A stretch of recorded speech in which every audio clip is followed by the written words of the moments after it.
नागपूर महानगरपालिकेच्या नवनियुक्त महापौर नीता ठाकरे यांनी सोमवारी पदभार स्वीकारला। ही नवी जबाबदारी स्वीकारल्यानंतर पत्रकारांशी संवाद साधताना महापौर तसंच त्यांच्या नव्या टीमनं आगामी कामांसाठी तयार केलेल्या योजनेची रूपरेषा मांडली।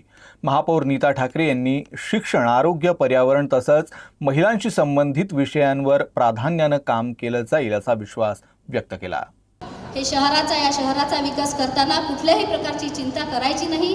माननीय फडणवीस साहेबांनी, गडकरी साहेबांनी सुद्धा सांगितलंय, कुठल्याही प्रकारची चिंता करू नका।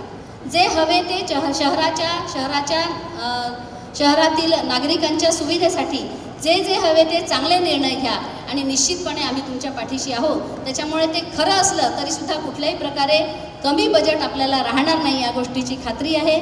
मी एक बार पुन्हा आपणा सर्वांचे, मंचस्थ सर्वांचे आणि समोर उपस्थित पदाधिकारी, कार्यकर्ते, नगरसेवक आणि या नागपूरच्या जनतेचे एक वेळा मनापासून खूप खूप खूप धन्यवाद मानते आणि एवढंच सांगणार आहे की हे शहर समोर नेत असताना विकासाच्या दृष्टीने या ठिकाणी शहरातील सर्व माजी महापौर, उपमहापौर या सर्वांनी जो हातभार लावला आहे, निश्चितपणे भारतीय जनता पक्षाचा अलीकडच्या काळामध्ये खूप दिवसांमध्ये भारतीय जनता पक्षाचे महापौर या ठिकाणी होते आणि जो अजेंडा भारतीय जनता पक्षाचा आहे तो त्या अजेंड्यावर त्यांनी काम केलं आहे आणि म्हणून तो अजेंडा आणि भारतीय जनता पक्षाचा मानस आणि पूर्वीच्या काळामध्ये, ह्या अलीकडच्या पूर्वीच्या सर्व काळामध्ये माननीय माजी महापौरांनी जे काम करून शहराला समोर नेलं ते काम आणि त्याच्या पुढचं अधिकचं काम निश्चितपणे करण्यासाठी आपल्या सर्वांच्या मार्गदर्शनात काम करीन। माझं बोलणं या ठिकाणी थांबवते। नमस्कार, धन्यवाद।